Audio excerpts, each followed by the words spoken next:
नमस्कार मेरे प्यारे दोस्तों। आप सभी का विजय स्फूर्ति में बहुत बहुत स्वागत है। मैं चाहता हूं कि आज आप सब कुछ देर के लिए अपनी चिंताओं को, अपनी भागदौड़ भरी जिंदगी की थकान को एक तरफ रख दें।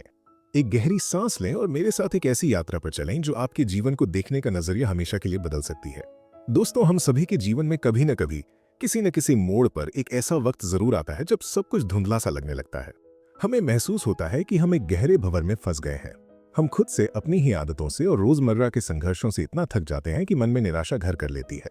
ऐसा लगता है जैसे हमारे सपने तो आकाश जितने बड़े हैं, हमारी इच्छाएं अनंत हैं, लेकिन हमारे हाथ खाली हैं।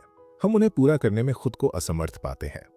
अक्सर हम सोचते हैं कि ये असफलता हमारी किस्मत का खेल है, लेकिन गहराई से देखें तो ये असफलता हमारी आदतों, हमारी सोच और हमारे देखने के नजरिए से जुड़ी होती है। क्या आपने कभी खुद से एकांत में बैठकर ये सवाल पूछा है कि क्या मैं अपने कीमती समय का सही इस्तेमाल कर रहा हूँ? क्या मैं अपने सपनों को सच करने के लिए हर रोज हर पल कुछ नया सीख रहा हूं?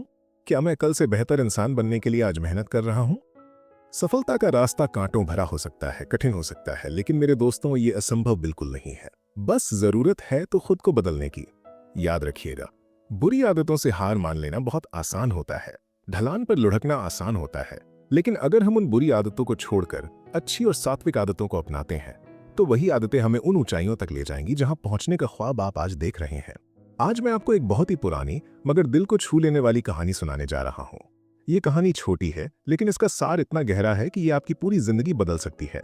कल्पना कीजिए, भारत के एक शांत हरे भरे गांव के किनारे नदी के तट पर एक सुंदर सा आश्रम है। वहां हवाओं में चंदन की खुशबू है और वातावरण में एक दैवीय शांति है। उस गांव में एक व्यक्ति रहता था जिसका नाम हम विजय मान लेते हैं। विजय अपने जीवन से बहुत परेशान था। उसके मन में उथल पुथल मची रहती थी। एक दिन अपनी परेशानियों का बोझ लिए वो उस आश्रम में पहुंचा जहां एक बहुत ही ज्ञानी और तपस्वी महात्मा रहते थे। विजय ने महात्मा जी के चरणों में नमन किया। उसकी आंखों में आंसू थे और आवाज में कंपन था। उसने हाथ जोड़कर कहा, हे गुरुदेव, मैं अपने जीवन से और खास तौर पर अपनी आदतों से बहुत परेशान हूं। मेरे अंदर बहुत कुछ करने की चाह है। मैं आसमान छूना चाहता हूं, सफलता की उन ऊंचाइयों को देखना चाहता हूं जहां दुनिया मुझे सलाम करे, लेकिन मैं कुछ भी नहीं कर पा रहा। ऐसा लगता है जैसे मैं अपनी ही आदतों की जंजीरों में जकड़ा हुआ हूं। मैं मजबूर हूं, और सच कहूं महाराज, तो मुझे यह भी नहीं पता कि एक सफल और महान इंसान बनने के लिए मेरे भीतर किन गुणों का होना जरूरी है। आज मैं बड़ी उम्मीद लेकर आपके द्वार पर आया हूं। कृपया मेरा मार्गदर्शन करें, मुझे इस अंधेरे से बाहर निकालें। महात्मा जी, जिनके चेहरे पर सुबह के सूरज जैसा तेज था और आंखों में करुणा थी, उन्होंने विजय की ओर देखा और मुस्कुराए। उन्होंने बड़े ही शांत स्वर में कहा, वत्स, जिस तरह आज तुम अपनी बुरी आदतों से मजबूर हो, ठीक उसी तरह अगर तुम अच्छी आदतों को पाल लो तो कल तुम अच्छी आदतों से भी मजबूर हो जाओगे। और यकीन मानो, जिस दिन तुम अच्छी आदतों के गुलाम बन गए, उस दिन ये आदतें तुम्हें वो सब कुछ हासिल करवा देंगी जिसकी तुमने कल्पना भी नहीं की होगी। महात्मा जी ने आगे कहा, आज मैं तुम्हें जीवन की 15 ऐसी संजीवनी आदतों के बारे में बताऊंगा जो तुम्हें भीड़ से अलग बना देंगी। ये 15 सूत्र तुम्हें मनचाही सफलता दिला सकते हैं, लेकिन मेरी एक शर्त है, इन बातों को सिर्फ सुनकर भूल मत जाना। जैसे लोग अक्सर सत्संग से बाहर निकलते ही सब भूल जाते हैं। इन 15 आदतों को अपने मन के मंदिर में स्थापित कर लेना और धीरे धीरे अपने आचरण में उतारना। विजय एकाग्र होकर बैठ गया, मानो उसके प्राण कानों में आ बसे हों। महात्मा जी ने बताना शुरू किया, वत्स, पहली आदत और सबसे महत्वपूर्ण आदत है ब्रह्म मुहूर्त में जागना, यानी सुबह जल्दी उठने की आदत डालना। अगर इस पूरी सृष्टि में सफलता की कोई पहली सीढ़ी है जिसका पालन हर महान योगी, राजा और सफल व्यक्ति करता है, तो वो है सुबह सवेरे अपने आलस्य का त्याग कर बिस्तर छोड़ देना। जरा सोचो, जब तुम सूरज की पहली किरण धरती पर पड़ने से पहले जाग जाते हो, जब पूरी दुनिया सो रही होती है, तब तुम्हारे पास एक शांत समय होता है। ये वो समय है जब तुम अपने दिन को शानदार बनाने की योजना बना सकते हो। अगर तुम सुबह को जीत लेते हो तो यकीन मानो, पूरे दिन में ऐसी कोई चुनौती नहीं होगी जिसे तुम हरा न सको। सुबह जल्दी उठना यह दिखाता है कि तुम्हारे अंदर कितनी इच्छा शक्ति है। ये दिखाता है कि तुम्हारे लिए तुम्हारे लक्ष्य तुम्हारी नींद से ज्यादा प्यारे हैं। जल्दी उठने का मतलब है ज्यादा समय, ज्यादा ऊर्जा और ज्यादा प्रयास। ये तुम्हें जीवन की दौड़ में हमेशा दूसरों से 2 कदम आगे रखेगा। अगर तुम्हें देर से उठने की आदत है तो चिंता मत करो, कल से ही नियम बना लो कि हर रोज सिर्फ 5 मिनट जल्दी उठोगे। धीरे धीरे तुम्हारा शरीर और मन इस नई ऊर्जा को अपना लेगा। अब सुनो दूसरी आदत, हमेशा अपने लक्ष्य के लिए कुछ नया सीखते रहो। ये एक ऐसी आदत है जो हर उस इंसान में पाई जाती है जिसने इतिहास रचा है। ज्ञान एक ऐसा सागर है जिसका कोई किनारा नहीं है। तुम जिस भी क्षेत्र में काम करते हो, चाहे तुम किसान हो, व्यापारी हो या कलाकार, अपने काम के बारे में और सीखते रहो। याद रखना, हम जिंदगी में जो भी सीखते हैं वो व्यर्थ नहीं जाता। वो ज्ञान जीवन के किसी न किसी मोड़ पर, किसी न किसी संकट में हमारे ढाल बनकर खड़ा हो जाता है। सफल लोग अपने सपनों को सच करने के लिए शोध करते हैं। वो एक बच्चे की तरह जिज्ञासु बने रहते हैं। दुनिया में ज्ञान की कोई कमी नहीं है, बस तुम्हारे अंदर उसे ग्रहण करने की प्यास होनी चाहिए। हमेशा एक विद्यार्थी बने रहो, क्योंकि जो सीख रहा है वही जिंदा है। तीसरी आदत है, बोलो कम और सुनो ज्यादा। ईश्वर ने हमें 2 कान और 1 मुंह दिया है, शायद इसलिए ताकि हम सुने दुगना और बोलें उसका आधा। जो लोग सिर्फ बोलते रहते हैं वे अक्सर अपनी ऊर्जा व्यर्थ करते हैं, लेकिन जो सुनता है उसे हमेशा कुछ न कुछ नया सीखने को मिलता है। कम बोलने का मतलब है अपनी आत्मिक ऊर्जा को बचाना। जो व्यक्ति कम बोलता है उसके शब्दों में वजन होता है, उसके अंदर गहराई से सोचने की क्षमता विकसित होती है। जब तुम मौन होते हो तब तुम अपने भीतर से जुड़ते हो और तुम्हारे विचार इतने ताकतवर हो जाते हैं कि वो किसी भी चट्टान को हिला सकते हैं। इसलिए व्यर्थ की बहस से बचो और सन्नाटे को अपना मित्र बनाओ। चौथी महत्वपूर्ण आदत है, सहमत होना और मना करना सीखो। मेरे बच्चे, तुम कोई कठपुतली नहीं हो जिसकी डोर दूसरों के हाथ में हो और तुम उनकी हर बात पर हाँ में सिर हिलाते रहो। तुम एक स्वतंत्र आत्मा हो, एक अलग इंसान हो। तुम्हारे सपने अलग हैं तो तुम्हारे सिद्धांत भी अलग होंगे। अगर कोई रास्ता, कोई तरीका भीड़ के लिए सही है तो जरूरी नहीं कि वो तुम्हारे लिए भी सही हो। अगर तुम दूसरों की नकल करोगे तो तुम उन्हीं की तरह बनकर रह जाओगे, अपनी पहचान खो दोगे। तुम्हें असहमत होने का पूरा हक है। अगर तुम्हारा मन नहीं मानता, अगर कोई चीज तुम्हारे मूल्यों के खिलाफ है तो विनम्रता से लेकिन दृढ़ता से ना कहना सीखो।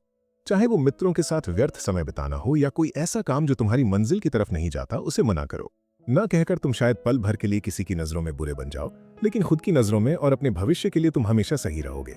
लोग क्या कहेंगे, इस डर से अपनी अंतरात्मा की आवाज को मत दबाओ। पांचवी आदत है, सही तरीके का जोखिम लेना सीखो। जिंदगी में सबसे बड़ा जोखिम जानते हो क्या है? कोई जोखिम ही न लेना।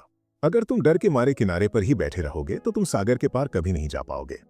जोखिम न लेना मतलब अपनी जिंदगी को वहीं रोक देना जहां तुम आज हो। अपने मन से ये डर निकाल दो कि लोग हंसेंगे या मेरा समय बर्बाद होगा।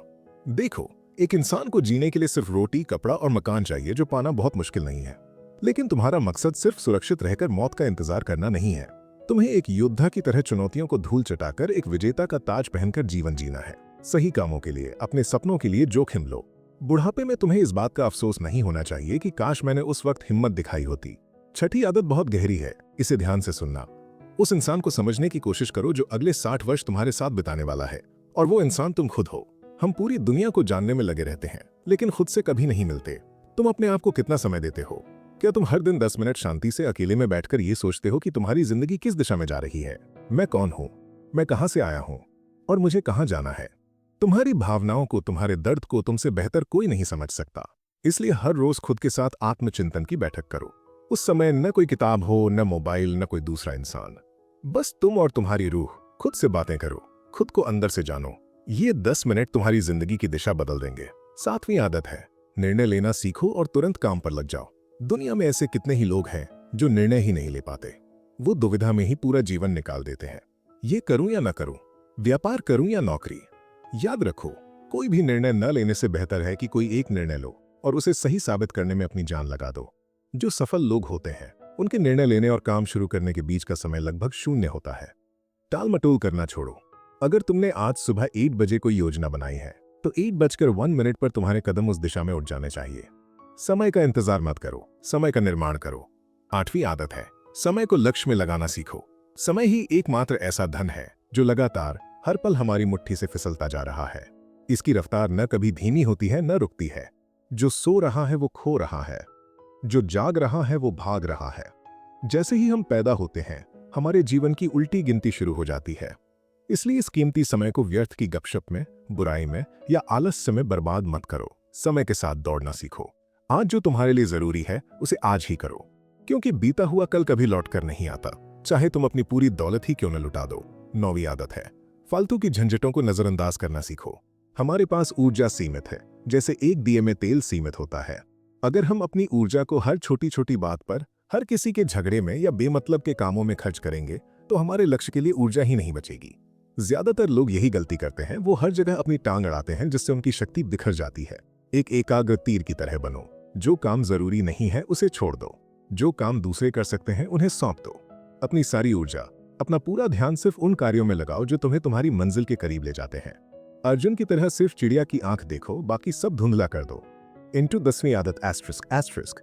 अपने जीवन से नकारात्मक लोगों को निकालकर सकारात्मक लोगों के साथ रहना शुरू करो। हमारे बड़े बुजुर्ग कहते थे, जैसी संगत वैसी रंगत। एक नकारात्मक व्यक्ति जो हमेशा रोता रहता है, कमियां निकालता है, वो तुम्हारी ऊर्जा को भी सोख लेगा और तुम्हें भी निराशावादी बना देगा।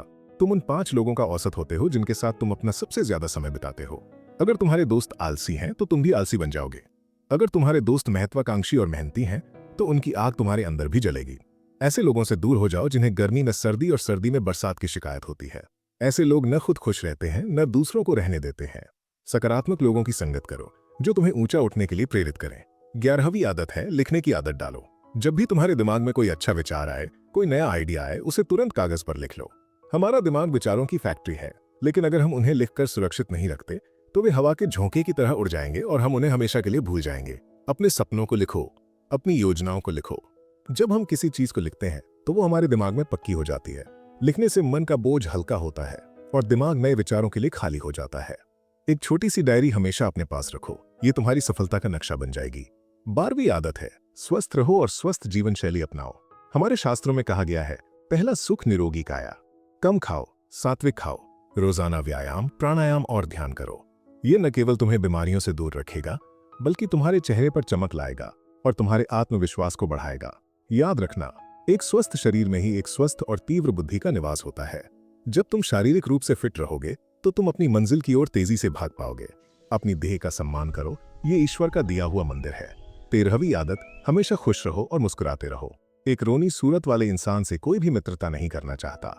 लोग उसके पास जाना पसंद नहीं करते जो हमेशा अपना दुखड़ा रोता रहे। हर व्यक्ति के जीवन में अपने दुख हैं, अपनी तकलीफें हैं, फिर कोई बेवजह तुम्हारा दुख क्यों सुनना चाहेगा। इसलिए मुस्कुराते रहो। तुम्हारी मुस्कान दूसरों के लिए उम्मीद की किरण बन सकती है। हो सकता है तुम्हारी एक मुस्कुराहट देखकर कोई अपनी तकलीफ भूल जाए। मुस्कुराने का मतलब ये नहीं कि तुम हर वक्त हंसते रहो। इसका मतलब है कि तुम भीतर से संतुष्ट रहो, सकारात्मक रहो और ईश्वर का धन्यवाद करते रहो। खुश रहना भी एक इबादत है। 14वीं आदत है अपनी कमाई से कम खर्च करो और भविष्य के लिए धन बचाओ। आज के दौर में ये बहुत जरूरी है। अधिकतर लोग दिखावे के चक्कर में दूसरों को प्रभावित करने के लिए अपनी चादर से ज्यादा पैर पसार लेते हैं। वे कर्ज के बोझ तले दब जाते हैं और फिर जीवन भर तनाव में जीते हैं। समझदारी इसी में है कि अपनी आमदनी को बढ़ाने की कोशिश करो, लेकिन खर्चे सीमित रखो। मुसीबत बताकर नहीं आती, इसलिए बुरे वक्त के लिए कुछ धन हमेशा बचाकर रखो। आर्थिक स्वतंत्रता ही तुम्हें मानसिक शांति देगी। और अंत में 15वीं आदत, एक जिम्मेदार और परोपकारी इंसान बनो। सफलता का असली मतलब सिर्फ अपना घर भरना नहीं है।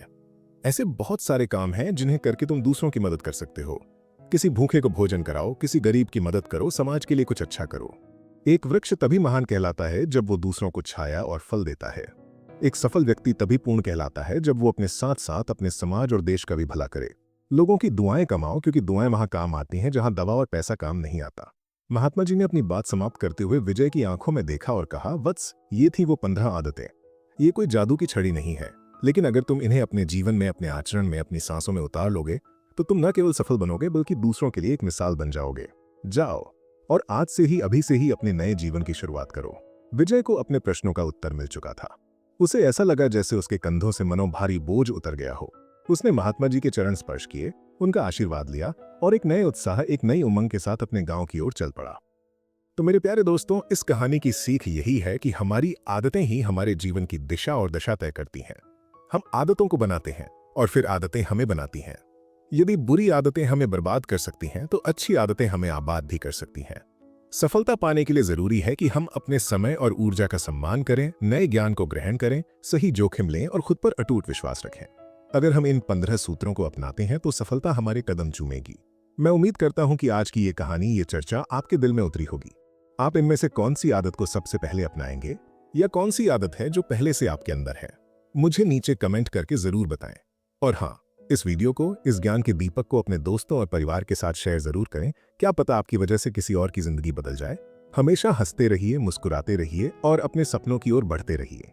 फिर मिलेंगे एक नई कहानी, एक नई प्रेरणा के साथ। तब तक के लिए आप सभी का बहुत बहुत धन्यवाद और प्रणाम।